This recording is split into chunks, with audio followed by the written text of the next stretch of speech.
Na alegria do Espírito Santo, nós saudamos a você que nos acompanha no programa Razões da Fé dessa semana, aqui pela Rádio Miriam Caravaggio 95.7 FM.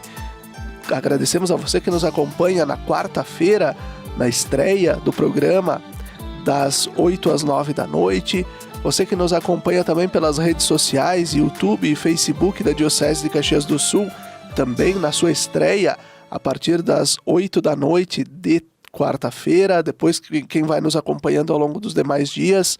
Você que nos acompanha na reprise pela Rádio Miriam Caravaggio, sempre aos domingos das 7 às 8 da manhã e depois das 10 às 11 da noite, no Spotify da Rádio Miriam Caravaggio, aos domingos a partir das 9 horas da manhã, e também na TV Serra, canal 526 da NET, sempre nas segundas e terças-feiras.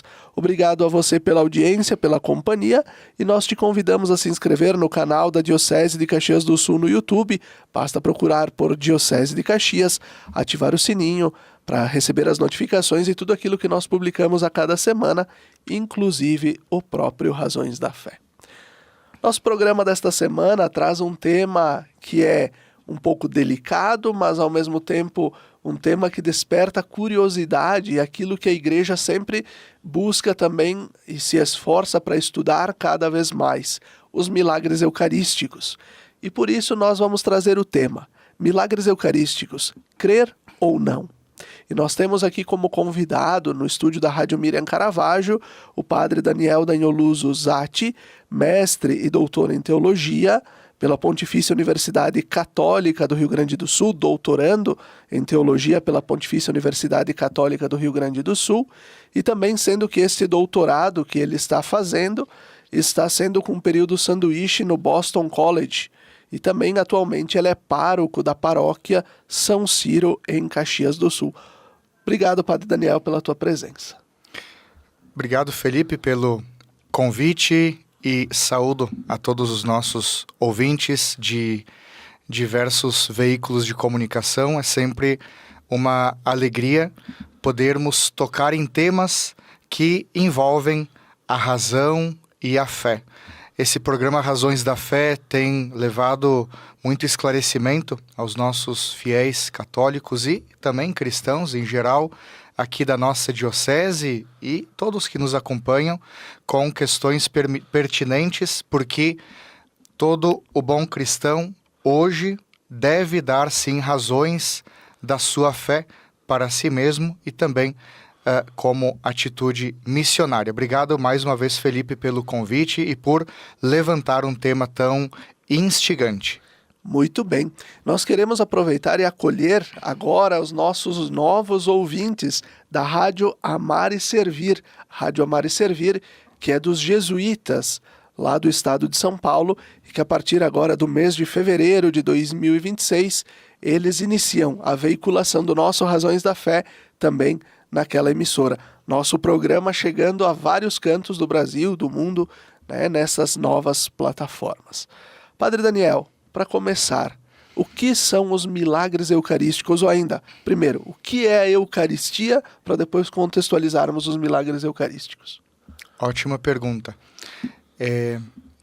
Eucaristia, nós bem sabemos, é o centro a partir do qual gravita toda a vida cristã, enquanto celebração, enquanto sacramento, mas também enquanto convite de vida. Nossos ouvintes sabem dizer em poucas palavras o que é Eucaristia, mas é importante complementar aquilo que todo mundo consensualmente sabe, o que significa uma espiritualidade eucarística ou uma forma de ser eucarística, que é o quê?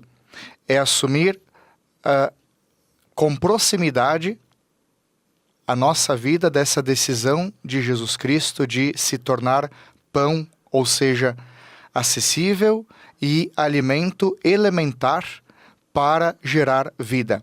Quando cada cristão assume um estilo de vida eucarístico, ele justamente não se importa em se diminuir, desde que seja para alimentar e para integrar. São Tomás de Aquino, ele doutor Angélico, né, que também escreve muito, elucida muito sobre o tema da Eucaristia, ele nos recorda que a Eucaristia não é um fim em si mesma, mas é um meio, e claro que o grande meio, o meio favorito, a gente pode dizer assim, de Deus, em vista da unidade.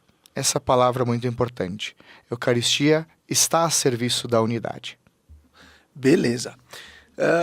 Eucaristia, ela precisa, para se tornar corpo e sangue de Jesus, ela precisa de duas matérias, né? Primeiro precisa do pão, precisa do vinho. E precisa de fórmula, né? Isso que a gente aprende também no seminário e também nos cursos de teologia, né? De leigos, de que para um sacramento acontecer precisa da matéria, precisa da fórmula.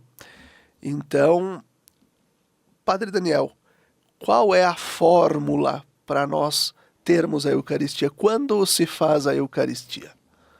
Ótima pergunta. O antes e o depois do que era pão e se torna corpo, o que era vinho se torna sangue, é logo depois das palavras da consagração. Tomai todos e comei, isto é o meu corpo, que será entregue por vós. E aí o padre, ele mostra esse grande prodígio que aos nossos olhos somente são acessíveis a partir da fé e não a partir da concretude do antes e depois da matéria, que continua sendo pão. E no vinho, tomai todos e bebei, este é o cálice do meu sangue, o sangue da nova e eterna aliança, que será derramado por vós e por todos para a remissão dos pecados. Fazei isto em memória de mim. E então já não é mais vinho. Aí existe o sangue do próprio Cristo. E por que nós acreditamos em algo tão absurdo? É difícil simplesmente começar a acreditar. O fundamento tem que ser muito forte para acreditarmos nisso. O fundamento são as palavras de Jesus Cristo para os 12 apóstolos na Santa Ceia, na última ceia, onde acontece a instituição. Desde então, a sua igreja, a igreja que ele funda, a igreja que ele deseja, que a Trindade deseja, repete isso ao longo do tempo e atualiza a presença de Cristo entre nós. Muito bem, muito bem. E quem pode transformar o pão e vinho em corpo e sangue? Cabe a quem? A qual ministro da igreja cabe isso? Excelente. Cabe àqueles que se sucedem dos que estavam presentes naquele momento em que Jesus Cristo celebrou a Santa Ceia, a última ceia. Ou seja, aos 12 apóstolos e depois aos que substituíram ou deram continuidade à missão apostólica, a esses hoje nós chamamos bispos, e a todos aqueles que são designados pelos bispos a representá-los, a estender a sua ação episcopal aonde não se teria alcance. No caso, os sacerdotes que são ordenados pelos bispos. Não cabe aos diáconos, não cabe a um fiel leigo, e a esses sacerdotes, a esses bispos, nós chamamos de ministros da Eucaristia. Nas nossas comunidades, a gente chama de ministro da Eucaristia, normalmente, né, aqueles que estão ajudando os padres a distribuírem a comunhão para o povo, para os fiéis na missa, ou levando para os enfermos, mas é uma abreviação de um nome que se estende e se compreende a partir do termo ministros extraordinários da Eucaristia ou da comunhão eucarística. Na verdade, o ministro da Eucaristia é sempre o sacerdote. Quem é extraordinário, isso significa que está aí para auxiliar e para suprir, né, uma questão logística de distribuição da Eucaristia que já foi consagrada. E aqui tem um dado interessante, né? Os ministros extraordinários, eles não são nomeados pelo próprio padre da comunidade, mas recebem o envio, a nomeação do próprio bispo da diocese.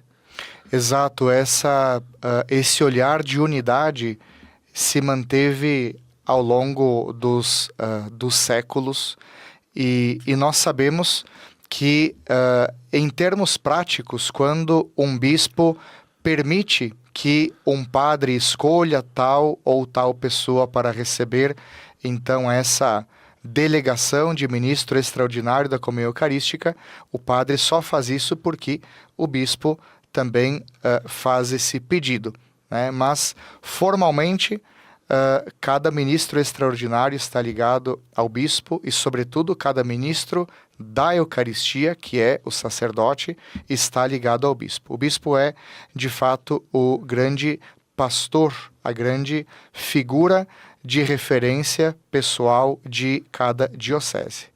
Sendo assim, falando diretamente da Eucaristia, pode passar pela cabeça de muita gente, mas tal padre tem tal problema, ou temos um padre que é alcoólatra.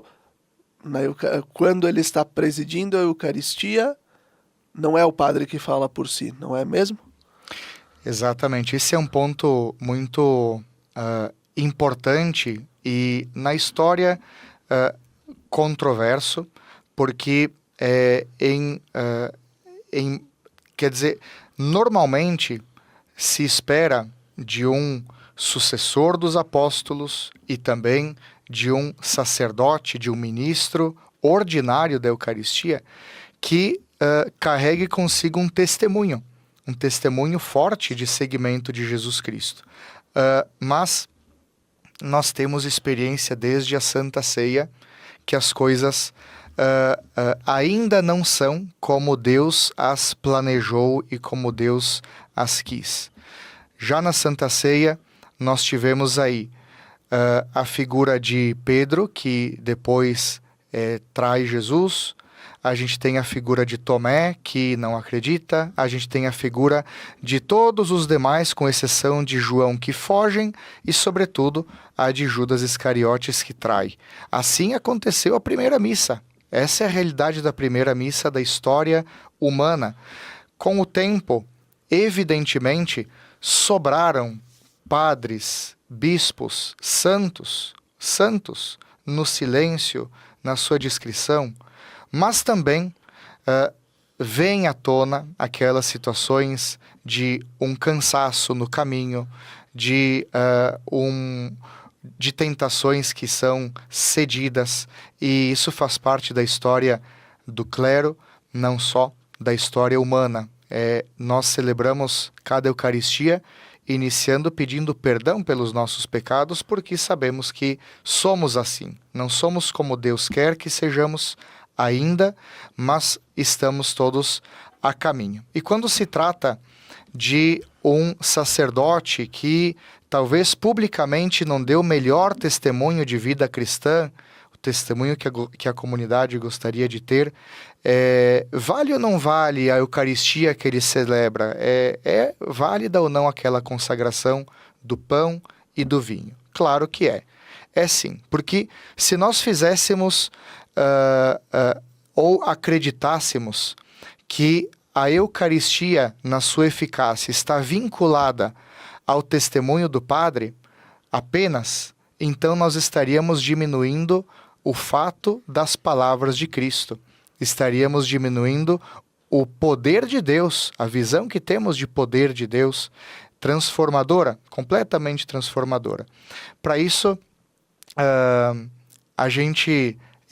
nós temos uma expressão que remete, né, a isso, que fala que a Eucaristia, o pão e o vinho, elas não são dependentes do Padre, mas sim são dependentes de uma fórmula, de uma intencionalidade e da matéria e de toda uma celebração. Muito bem, muito bem. Falávamos há pouco, né, de que para termos a Eucaristia precisamos do pão, precisamos do vinho.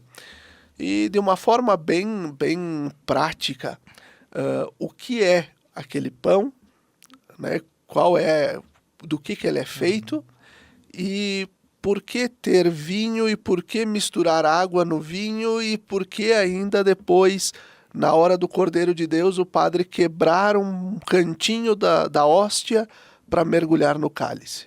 Ótimo, ótima pergunta.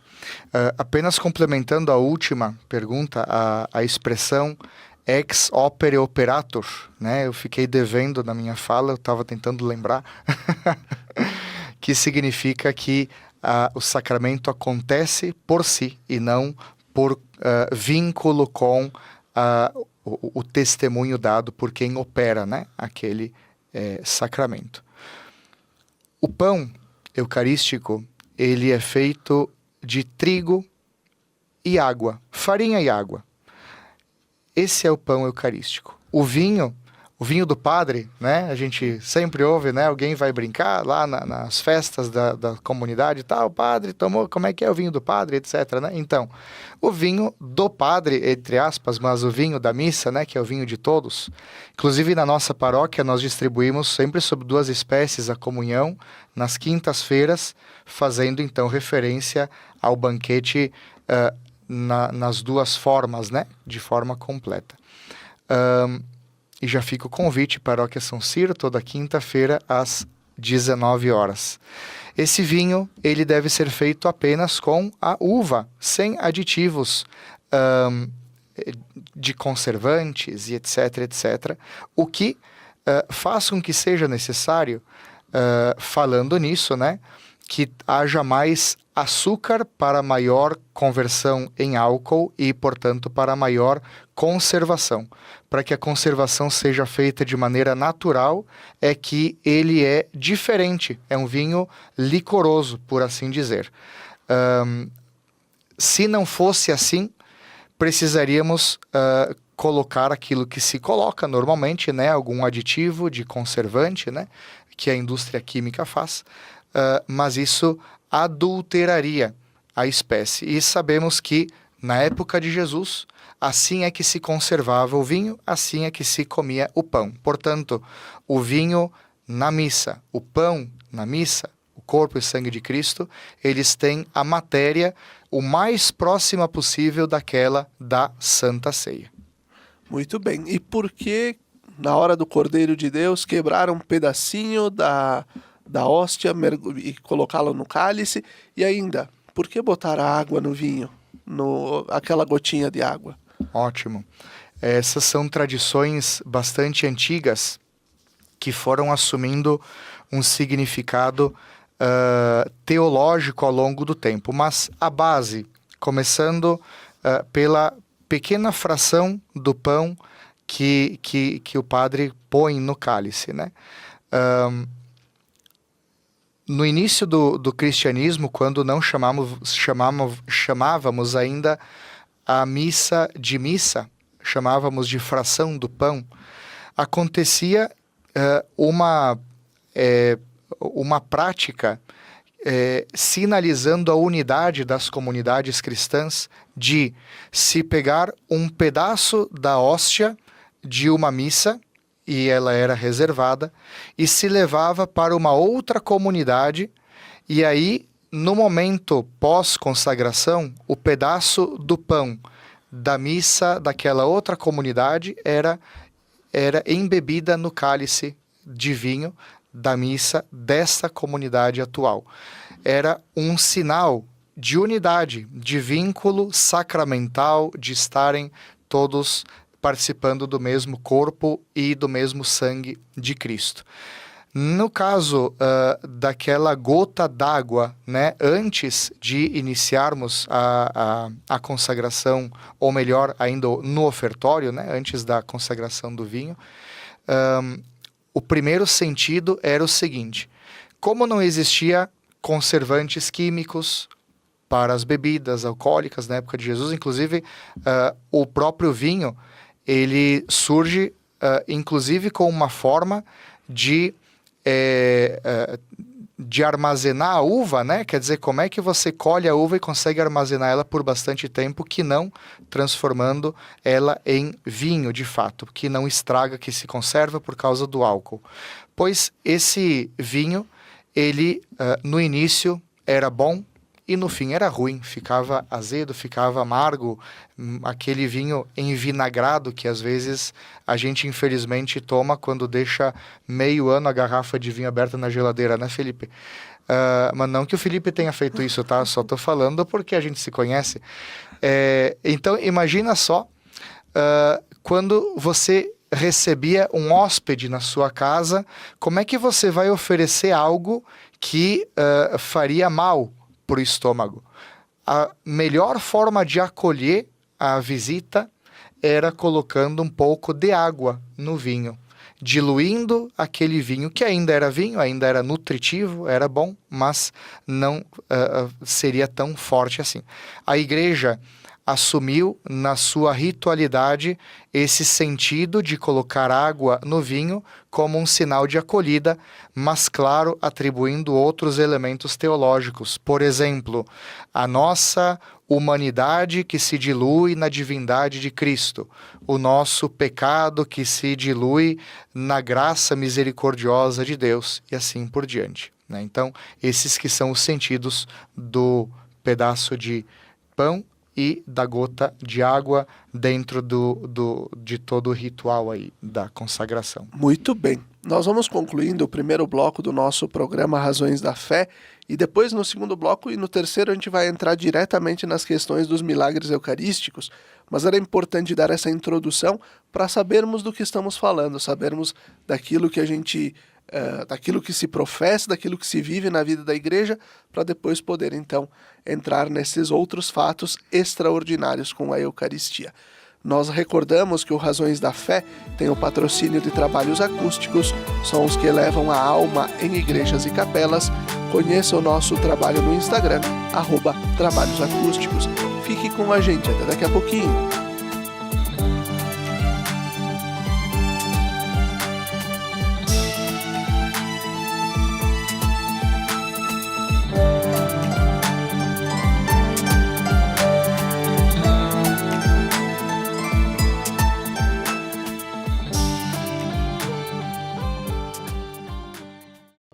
Lembrai-vos, ó Puríssima Virgem Maria, que jamais se tem ouvido que deixasseis de socorrer e consolar a quem vos invocou, implorando a vossa proteção e assistência. Assim, pois, animado com igual confiança, como a Mãe Amantíssima, ó Virgem das Virgens, a vós recorro, de vós me valho, gemendo sob o peso de meus pecados, humildemente me prostro a vossos pés. Não rejeiteis as minhas súplicas, ó Virgem de Caravaggio, mas dignai-vos de as ouvir propícia e de me alcançar a graça que vos peço. Amém.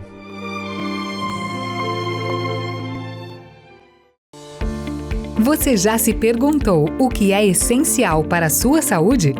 Aqui no Círculo, essencial é o atendimento humanizado, a atenção total a você e o cuidado completo sempre. E é exatamente isso que você encontra na Central de Saúde de Farroupilha.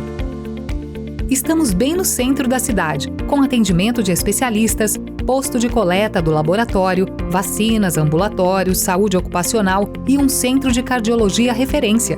Escolher o Círculo é escolher um plano completo para você e essencial para a sua saúde. É ter sempre à disposição uma ampla rede credenciada, uma infraestrutura moderna, um serviço gratuito de teleorientação médica 24 horas e muito mais. Planos para você, sua família ou sua empresa. Contrate pelo site circulosaude.com.br. Estar perto do comércio e o pequeno produtor, um futuro pra valer, de união com mais amor.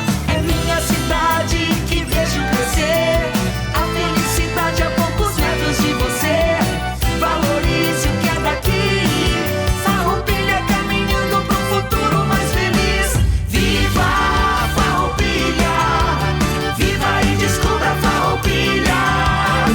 Cooperativa Cindy Lojas Farroupilha. Quer segurança na hora de comprar um imóvel? A Imofar tem mais de 40 anos de tradição. Tranquilidade total na hora de comprar? Isso você tem com a Imofar. Ligue 2109-5900 ou acesse imofar.com.br.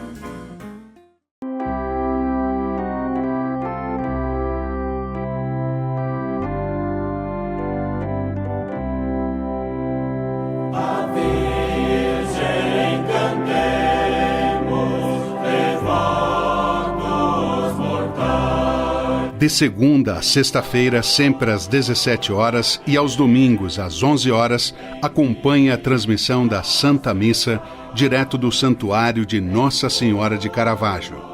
Fique ligado na TV Serra, canais 26 e 526 da NET Claro, no Facebook e canal do YouTube da TV Serra Farroupilha, ou conectado ao nosso site www.tvserra.tv e reze conosco. Na Palavra de Deus e na Eucaristia, alimentamos nossa vida e fortalecemos nossa caminhada. Missa direto do Santuário de Nossa Senhora de Caravaggio, na sua TV Serra. Momento de oração, fé e devoção na padroeira da Diocese de Caxias do Sul e da cidade de Farroupilha.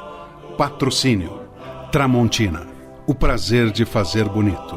TV Serra, levando o Santuário de Caravaggio até você.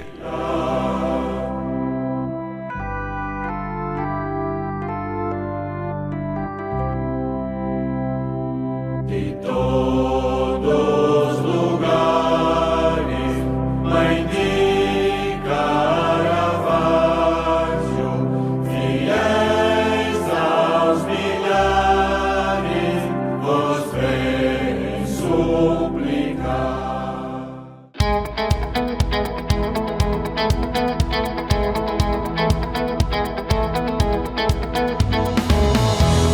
A Imofar carrega na bagagem mais de 48 anos de história. História essa que se solidificou através da constante realização dos sonhos dos seus clientes.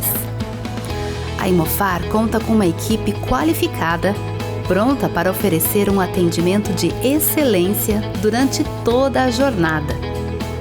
Seja para comprar, vender ou investir, a Imofar é o elo perfeito entre o sonho e a realização. Confiança, agilidade nos processos e segurança é a nossa essência.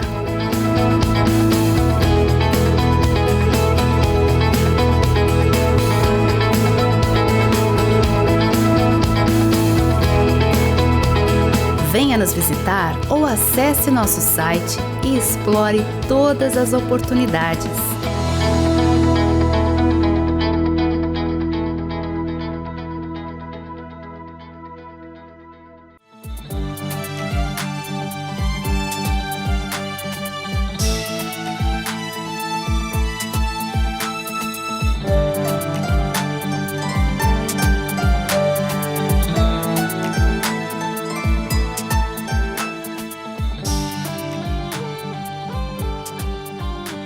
Estamos de volta com o segundo bloco do nosso programa Razões da Fé desta semana, aqui pela Rádio Miriam Caravaggio, 95.7 FM, pelas redes sociais.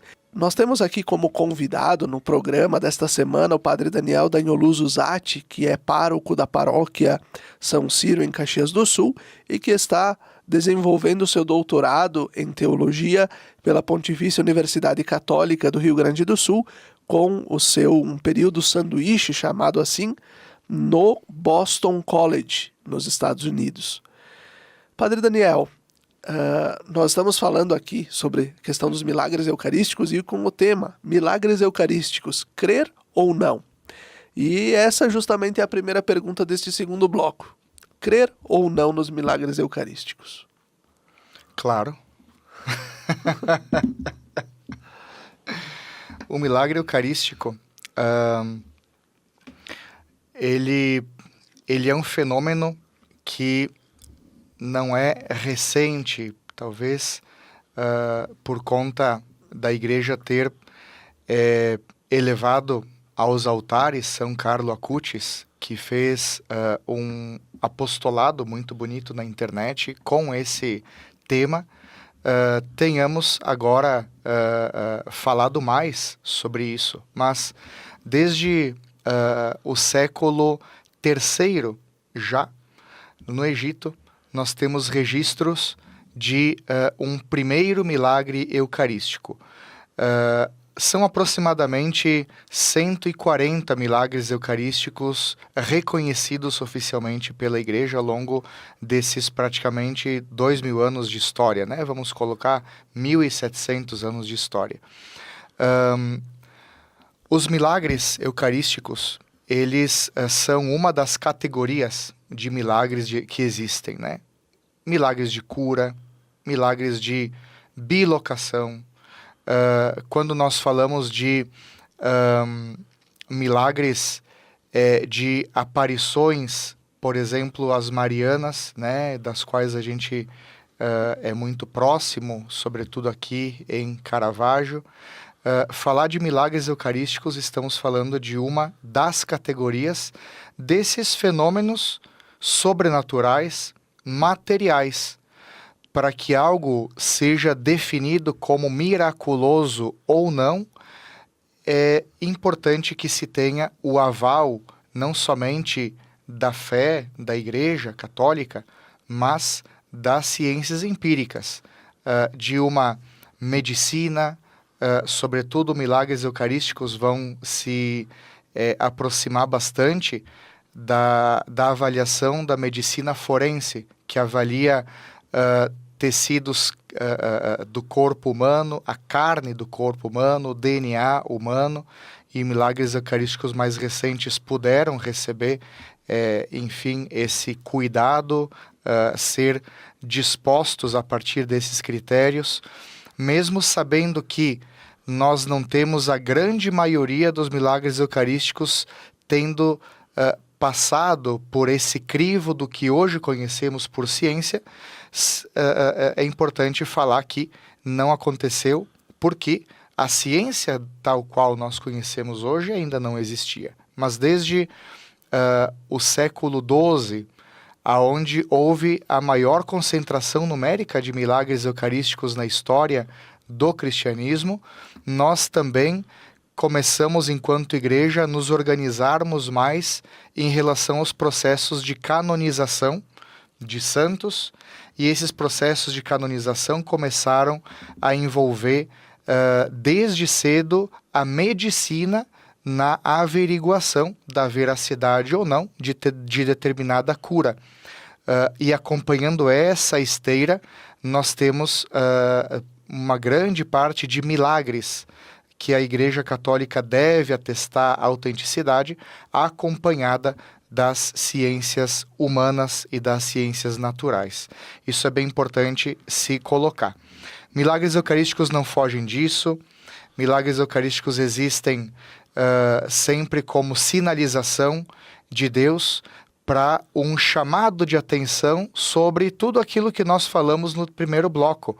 Serve para fortalecer a fé de uma pessoa e, sobretudo, de uma comunidade. Esse é o grande sentido, Não permanecer no assombro, não permanecer naquela curiosidade, porque aí a gente pode dizer que o milagre não teve a sua eficácia, mas que esteja a serviço de uma conversão de verdade a todo o Evangelho de Jesus Cristo. Os principais, aqueles que a gente ouve, que a gente tem conhecimento mais direto, milagres eucarísticos, eles remontam aí a uma hóstia que ela está manchada, em certo momento aparece manchada de sangue, ou ela se transforma em carne, como foi Lanciano. Como a gente pode descrever a maioria desses milagres eucarísticos que acontecem, que a gente tem conhecimento, né? Ótimo, boa pergunta. São as mais variadas situações que testemunham um milagre eucarístico. Nós temos, por exemplo, aquilo que é mais comum. O padre consagra a Eucaristia e ela se converte em um pedaço de carne, ou dela escorre sangue. Consagra a espécie do vinho e ali acontece um milagre transformador em sangue. Às vezes é um sangue abundante que transborda o cálice e mancha o corporal. Às vezes acontece de uma pessoa ou uma comunidade ver naquela hóstia consagrada uma imagem de Jesus Cristo, ou na cruz, ou ele criança. Pode acontecer, eventualmente, de o sacerdote que está presidindo não ter fé na transubstanciação e acontece o dito milagre. E, normalmente, esses milagres acontecem com muitas testemunhas juntos e depois uma validação bastante apropriada da igreja local, do bispo diocesano e muitas vezes, inclusive, de papas, né? Papas que escrevem uma bula autenticando e promovendo devoção em tal lugar. Muitos milagres eucarísticos, Felipe, acontecem também por ocasião de roubos de hóstias consagradas. A pessoa rouba e algo inesperado acontece. A levitação da hóstia que brilha, a hóstia que... Tem situações até de hóstias que foram fritas na frigideira, na casa da pessoa que roubou a hóstia, e quando joga na panela com óleo fervente, começa a transbordar sangue, muito sangue, e evidentemente que isso assusta, assombra a pessoa, a vizinhança toda fica sabendo e depois se avalia. Então, são inúmeros os casos. Tem o caso aqui da América Latina que aconteceu eu não recordo se é no Equador ou no Peru, mas de um maremoto prestes a devorar uma ilha. O sacerdote, aí sim, com muita fé, vai com o ostensório diante daquela onda gigantesca e ela se acalma. E nós temos notícias, né, para investigar esse grande maremoto que atingiu inclusive a costa do Japão, né, e muitas ilhas e cidadelas da costa desses países também foram acometidos com grandes ondas. Então, existem, quando se fala de milagre eucarístico, existem situações materialmente extraordinárias, inexplicáveis que ocorrem, e o fruto de todas elas, não um fruto normal, mas um fruto que se vê de forma unânime, naquela comunidade aumenta a fé na presença real de Cristo na Eucaristia.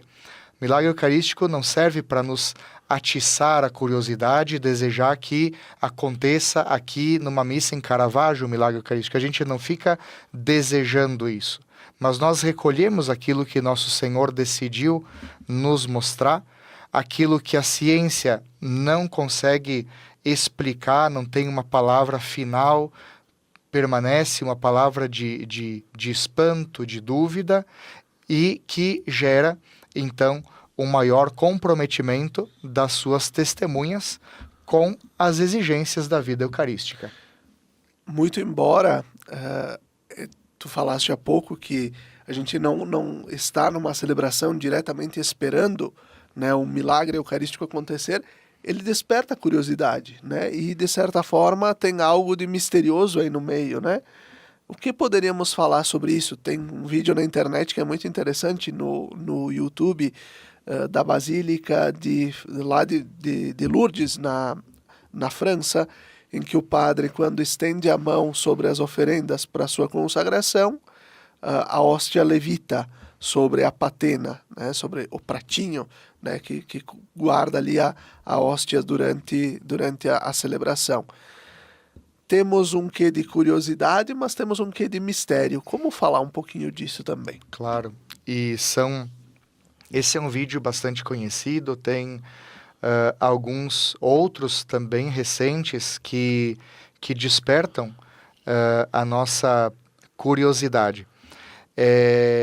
Essa pergunta é uma das mais importantes, eu acredito, nesse programa, porque a curiosidade, ser desperta, é justamente um dos efeitos que nosso Senhor quer quando Ele nos mostra algo de extraordinário, um milagre desses.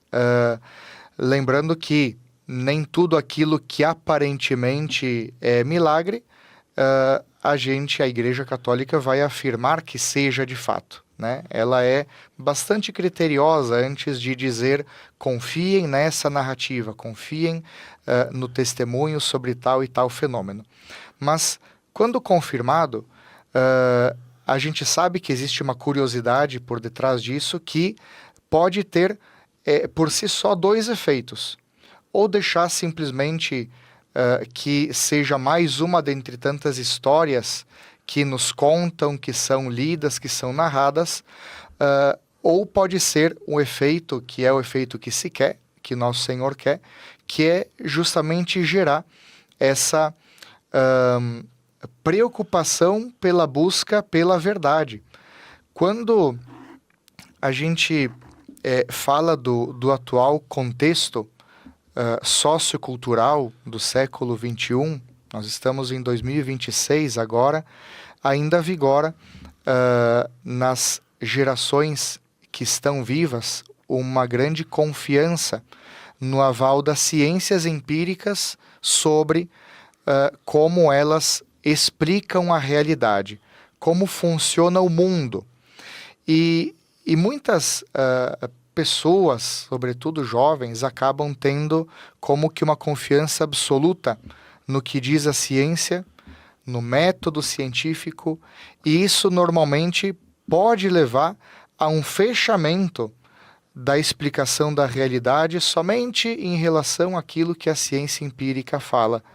Quando a gente vê um fenômeno que rompe com a explicação científica do funcionamento das coisas, do mundo, e sobretudo quando é um milagre eucarístico que justamente acontece na hóstia consagrada. Tenho que dizer aqui que, com todo o respeito que tenho aos nossos irmãos de outras denominações de fé, mas isso só se encontra dentro das celebrações eucarísticas da Igreja Católica.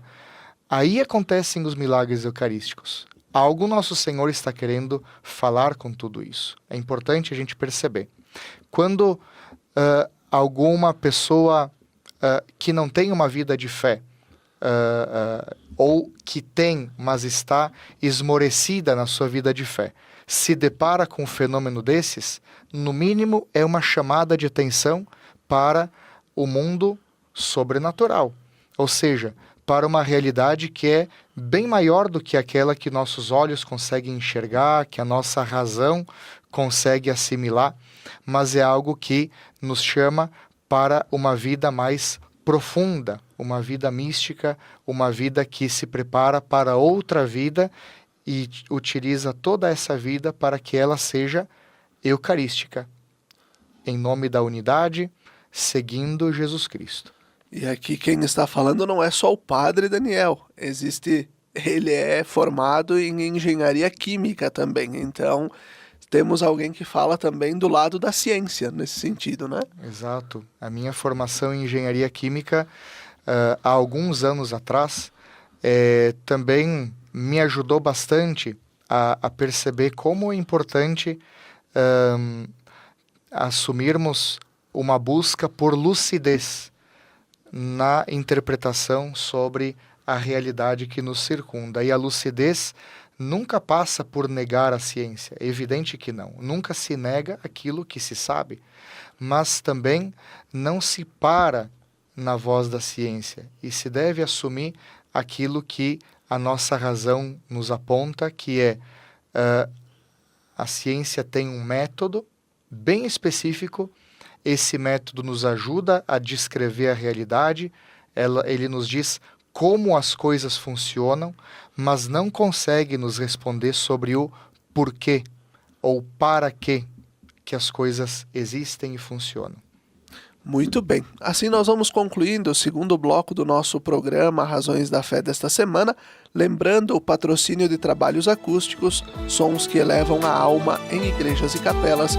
Conheça o nosso trabalho no Instagram, @trabalhosacústicos. Fique com a gente, até daqui a pouquinho.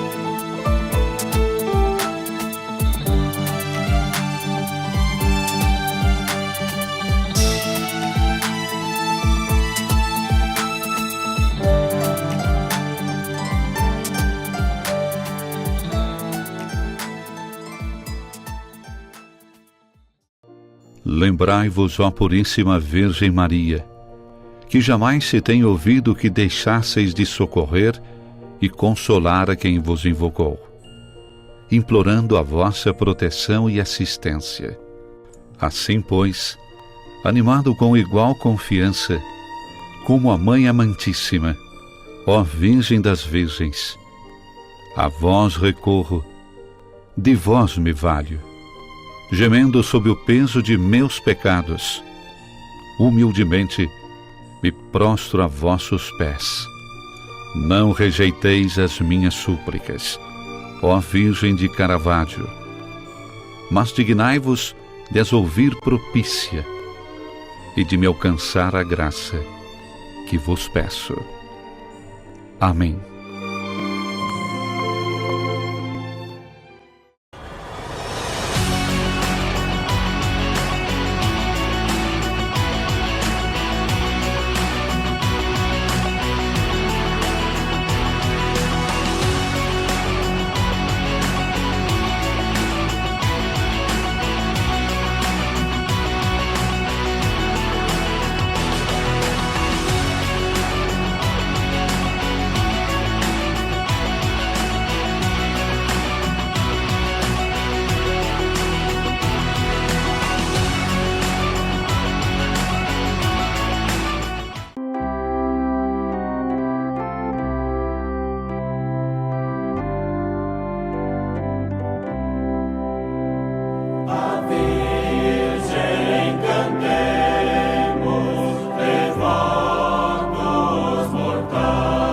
De segunda a sexta-feira, sempre às 17 horas e aos domingos às 11 horas, acompanhe a transmissão da Santa Missa, direto do Santuário de Nossa Senhora de Caravaggio. Fique ligado na TV Serra, canais 26 e 526 da NET Claro, no Facebook e canal do YouTube da TV Serra Farroupilha, ou conectado ao nosso site www.tvserra.tv e reze conosco. Na Palavra de Deus e na Eucaristia, alimentamos nossa vida e fortalecemos nossa caminhada. Missa direto do Santuário de Nossa Senhora de Caravaggio, na sua TV Serra. Momento de oração, fé e devoção na padroeira da Diocese de Caxias do Sul e da cidade de Farroupilha. Patrocínio Tramontina, o prazer de fazer bonito. TV Serra, levando o Santuário de Caravaggio até você.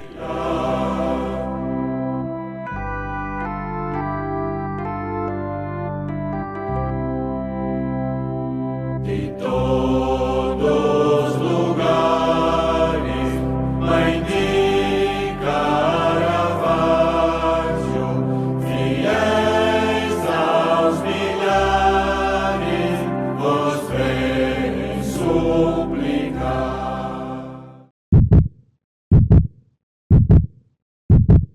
Um coração que nunca deixou de pulsar.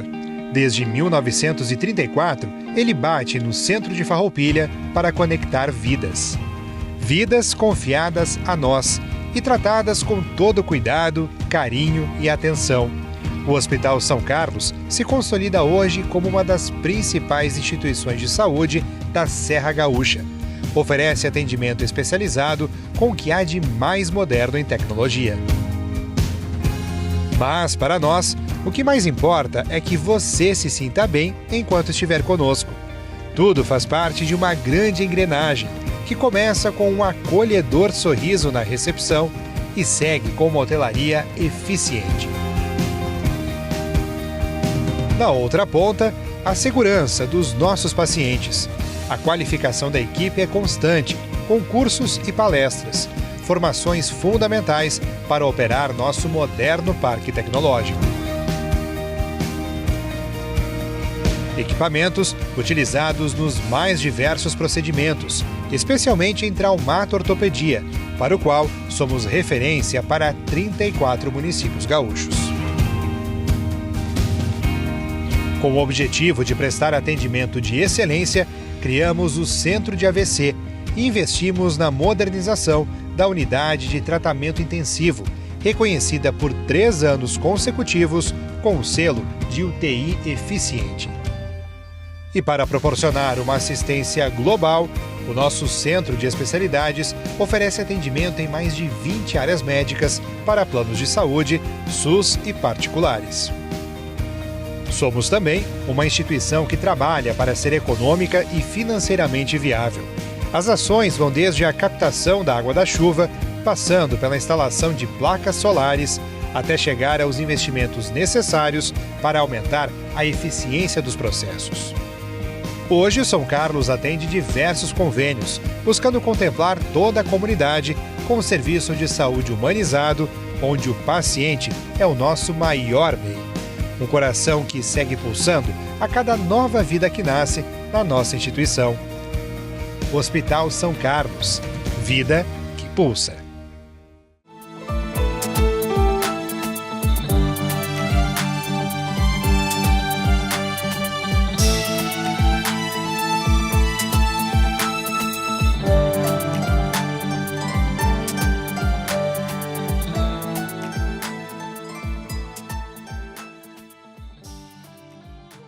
Estamos de volta com o terceiro bloco do nosso programa Razões da Fé, aqui pela Rádio Miriam Caravaggio 95.7 FM e também pelas redes sociais.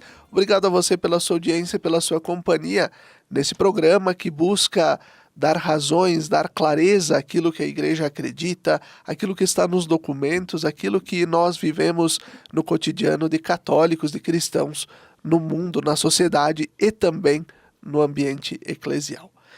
Nós temos como tema do nosso programa desta semana milagres eucarísticos, crer ou não. E nós temos aqui como convidado o padre Daniel Daniolu Zuzati, que é pároco da paróquia São Ciro, em Caxias do Sul. Padre Daniel, falamos no bloco anterior se devemos crer ou não nos milagres eucarísticos e a tua resposta foi enfática. Devemos sim, devemos crer. Dentre todos esses milagres eucarísticos que tu tiveste acesso, estudou, leu sobre, qual foi o que mais te chamou a atenção ou os que mais te chamaram a atenção? É bastante difícil escolher um como favorito, mas eu acredito que o que mais chama a atenção do mundo, e é também um dos que me chama muito a atenção, é o de Lanciano. A gente tem já ouvido bastante falar sobre ele, é um dos primeiros famosos, né? Mas na linha daquilo que houve em Lanciano, existem alguns milagres eucarísticos recentes. Por exemplo, estávamos conversando agora no intervalo, esse de Buenos Aires, que acontece numa paróquia só e acontece em 3 etapas diferentes. São praticamente 3 milagres eucarísticos que acontecem na mesma paróquia em 92, 96 e 1998. Mas também existem milagres eucarísticos reconhecidos pela Igreja que acontecem na Polônia. São 2 que são Helênica e Sopouco. Acontecem 2 nesse milênio, e todos esses milagres eucarísticos recentes foram estudados pela medicina forense, e alguns detalhes de alguns, então não vou falar de um só, mas de algo que me chama muito a atenção, é que existe então algumas características que impactam. Por exemplo, se conseguiu avaliar o tipo sanguíneo de alguns milagres eucarísticos recentes. E todos eles são o mesmo tipo sanguíneo e é o mesmo tipo sanguíneo do Santo Sudário de Turim, AB positivo. E o sangue AB positivo se sabe que no período bíblico era um sangue bastante comum entre os judeus da Palestina do tempo de Jesus. Isso fala bastante alto, mesmo que não seja um ponto final na questão, não é, mas é um elemento que chama atenção. Um outro elemento que chama atenção é, em mais do que um milagre eucarístico, quando se avaliou o tecido aparentemente de carne gerado por um presumido milagre, e depois aí a igreja vai afirmar, né, o caráter miraculoso, mas durante os estudos aparece que aquele milagre eucarístico tem características, ou aquele tecido avaliado pela medicina forense, características de tecido cardíaco humano. Primeiro dizer que é tecido humano, depois que é tecido cardíaco, e se consegue especificamente dizer do miocárdio esquerdo e em agonia profunda. Quando nós vamos lembrar do momento da lança, né, que Jesus Cristo recebe no seu lado, se tivermos acesso à informação de que foi atingido o coração, seria atingido justamente esse local, né, que se fala aí nos milagres eucarísticos. Então, quando nós ouvimos esses pontos de coincidência, isso no mínimo chama atenção. Novamente, por mais que não sejam pontos que devam definir a nossa fé, não se trata disso, mas são documentos que a Igreja Católica tem quando se avalia com o que de maior alcance se tem de medicina forense, e esses elementos vão corroborando para com diversos elementos da nossa fé, e isso me impressiona. Isso sim me impressiona bastante. Tem, além desses vários que o Padre Daniel ressalta aqui, que são também os mais recentes e lanciano, nós temos alguns que são narrados até com os próprios santos. Situação de Santo Antônio, né, com o ostensório e o burrinho que se curva diante da Eucaristia no século XIII, né, no século XIII.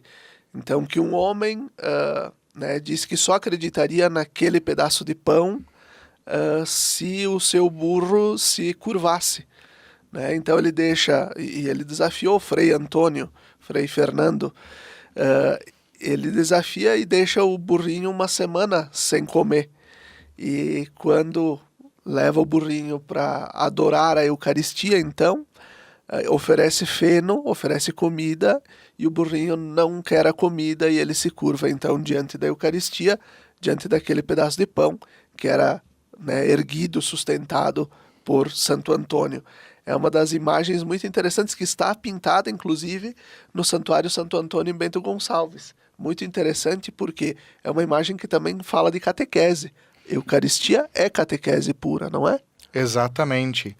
Tem uma comunidade na paróquia de São Ciro dedicada a Santa Clara, e aí também a imagem dela com o mesmo ostensório, que com um grande gesto de fé na Eucaristia, defende o seu mosteiro, ela já tendo suas debilidades físicas por conta de doença, mas ela levanta, pega o ostensório e com ele praticamente expulsa invasores do seu mosteiro, que estavam então destruindo praticamente aí a sua cidade. São muitos santos que viram e tiveram experiências de Eucaristia bastante singulares. Me arrisco a dizer, e também digo com muita confiança, que nós sabemos de algumas, Talvez de muitas a gente não saiba porque ficaram ali naquela cumplicidade entre esse fiel, entre esse santo e nosso Senhor Jesus Cristo. Mas a Eucaristia, nós não precisamos de milagres eucarísticos, nós precisamos de um pouco de seriedade sobre o que já nos foi anunciado a respeito da Santa Eucaristia, e quanto mais aprofundamos o seu sentido, não necessariamente miraculoso. O milagre eucarístico, se ele tem um lugar na experiência de fé, o lugar é o início, não o fim. Não se deseja ser um santo tão grande e destacado a ponto de em algum momento ver o milagre eucarístico. Não é isso, isso está fora daquilo que consideramos como vida mística em Cristo e na Igreja, mas o milagre eucarístico está a serviço de iniciar, de alavancar a vida de alguém para que comece a compreender como isso é real, como isso de fato está a serviço de uma presença real de Cristo, da unidade de todos os fiéis cristãos batizados, e como a Eucaristia por si só deve ser imitada, mais do que investigada, deve ser imitada. A nossa vida feita pão e feita alimento para os nossos irmãos. A gente também recorda, olhando mais, né, para a história, é que a própria festa do corpo de Cristo, o próprio dia de Corpus Christi, nasce a partir da dúvida de um padre que não conseguia mais, e voltando àquilo que falávamos ainda no primeiro bloco, não conseguia olhar para aquilo que ele fazia, que era consagrar o pão e o vinho como, de fato, ser o corpo e o sangue de Jesus. E ali se manifesta um outro milagre eucarístico, e por isso vivemos a festa da Eucaristia todos os anos. Exatamente. E é interessante perceber que muitos milagres eucarísticos no mundo, que até hoje temos as relíquias, e por relíquia a gente pode dizer, às vezes, aquela hóstia consagrada, miraculada, que está ainda aí para adoração ou para veneração. E aqui eu gostaria de talvez fazer uma distinção importante, porque, por exemplo, milagre eucarístico de Lanciano, nós já não temos mais a matéria do corpo, porque a matéria deve ser pão. Não sendo mais pão, sendo carne, nós não prestamos adoração, mas sim nós prestamos uma reverência, porque aí é uma relíquia do corpo de Cristo, e não a sua presença real mais, porque o milagre alterou a matéria. Então, nós não temos mais aquela referência como presença real de Cristo. Mas muitos dos milagres eucarísticos no mundo ainda se tem a relíquia, ou o pedaço de corporal manchado, né, que é aquele tecido sobre o qual, aquele pano que o padre abre, né, no altar, sobre o qual ele celebra a missa, ele consagra as espécies. Então, quando um desses é manchado, se mantém a relíquia e assim por diante. Essas igrejas que foram construídas ao redor de um milagre eucarístico, ou que foram testemunhas de um milagre eucarístico, normalmente é no dia de Corpus Christi que a comunidade se reúne, celebra, faz procissões, lembra o prodígio e aprofunda também o sentido da Eucaristia. Muito bem. Já nos encaminhando para o final do programa, temos histórias tão bonitas também da igreja que é perseguida, que foi perseguida por muito tempo, e inclusive de bispos, né, e padres que celebravam a Eucaristia na palma da mão, né? Nós temos tantos sinais interessantes de que, mesmo com um fragmento do pão, a Eucaristia se faz. Quando nós vamos na missa, e daqui a pouco, por ter um grande número de pessoas e a equipe não se preveniu e não colocou tantas hóstias suficientes para a consagração, tem que quebrar a hóstia para entregar na hora da comunhão.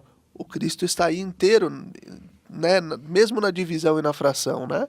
Sempre. Eu gostei muito da referência do cardeal Van Thuan, vietnamita, que ficou preso por muitos anos, consagrava, utilizava a própria mão como altar, rezava como ele lembrava, porque não tinha o livro, né, que a gente chama de missal, mas ele rezava a consagração como ele lembrava, e isso não é impossível para nós padres que rezamos diariamente a Eucaristia, fica, né, uma memória bem fixa.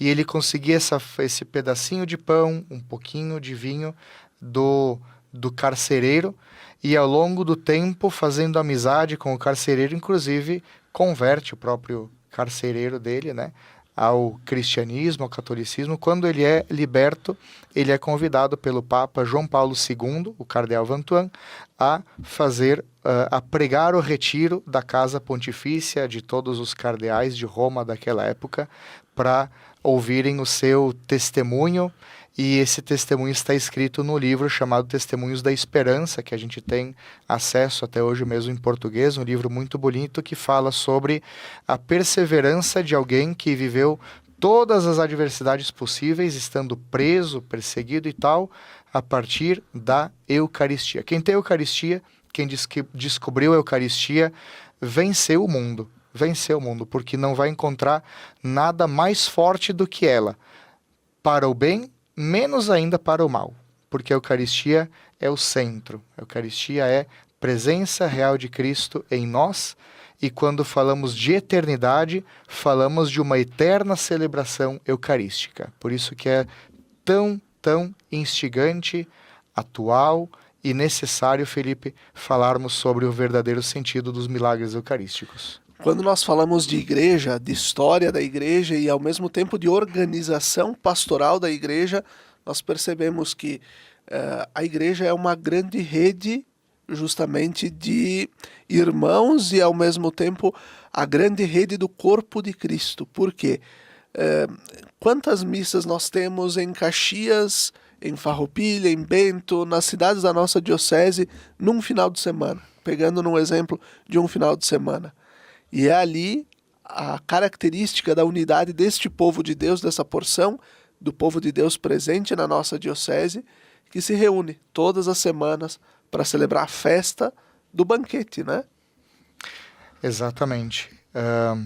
Celebrar a Eucaristia é gerar comunidade, gerar vida comunitária. Ela é o ponto de partida da vida comunitária e também o ponto mais alto dela. Sabendo que, com isso, é claro que nós não estamos falando de permanecer apenas com um olhar na Eucaristia ou na missa. Um cristão não se faz cristão apenas por estar participando de uma celebração eucarística. O cristão se faz cristão quando ele encontra aí o seu alimento, quando ele encontra aí a sua alegria, porque justamente ele vem de uma realidade de fora da igreja, do templo, em que ele entregou sua vida, em que ele perdoou seu irmão, em que ele foi fiel aos 10 mandamentos que Deus nos dá, em que ele fez sempre seu momento de comunhão profunda, pessoal, individual com Deus através da oração, quando ele, no seu trabalho, ofereceu todo o seu empenho, as suas obras para o progresso e o bem humano.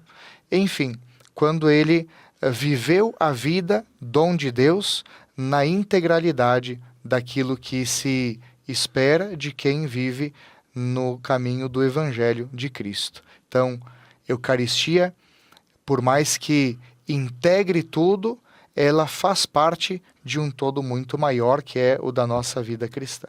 Muito bem. Obrigado, Padre Daniel, por ter desprendido o teu tempo para estar conosco, por nos ajudar a refletir sobre este presente tão bonito que o próprio Cristo nos dá e que a Igreja também nos oferece diariamente na nossa vida de fé. Nós desejamos a você uma abençoada semana, lembrando que o programa Razões da Fé tem o patrocínio de trabalhos acústicos, sons que elevam a alma em igrejas e capelas. Conheça o nosso trabalho no Instagram, @trabalhosacústicos. Até a próxima semana. Fique bem!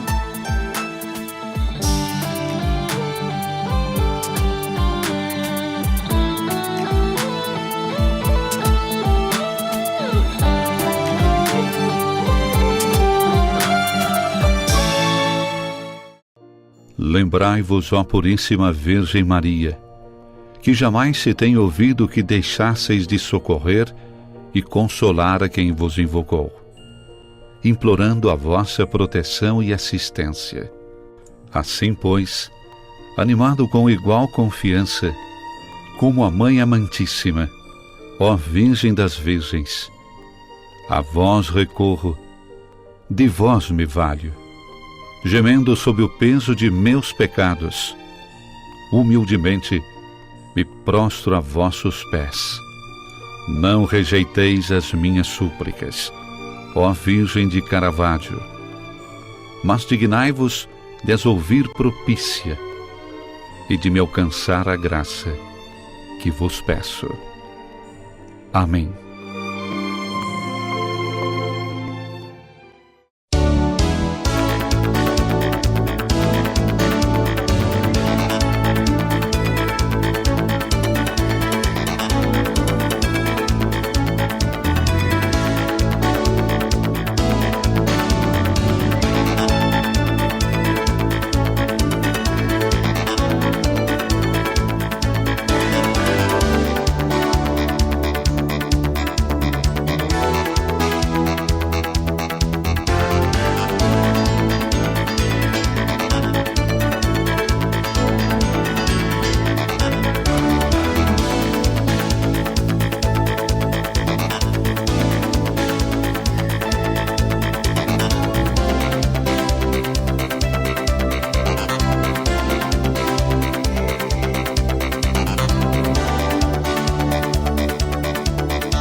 Quando você usa um produto da Tramontina, você talvez nem perceba toda a história que está por trás dele.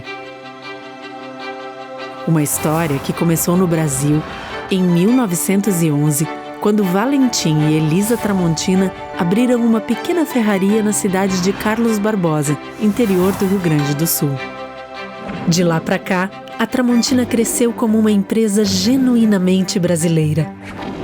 Hoje, são fábricas espalhadas por diferentes regiões do Brasil. Elas produzem um diversificado portfólio de mais de 22 mil itens. E todos esses produtos são distribuídos por diferentes segmentos.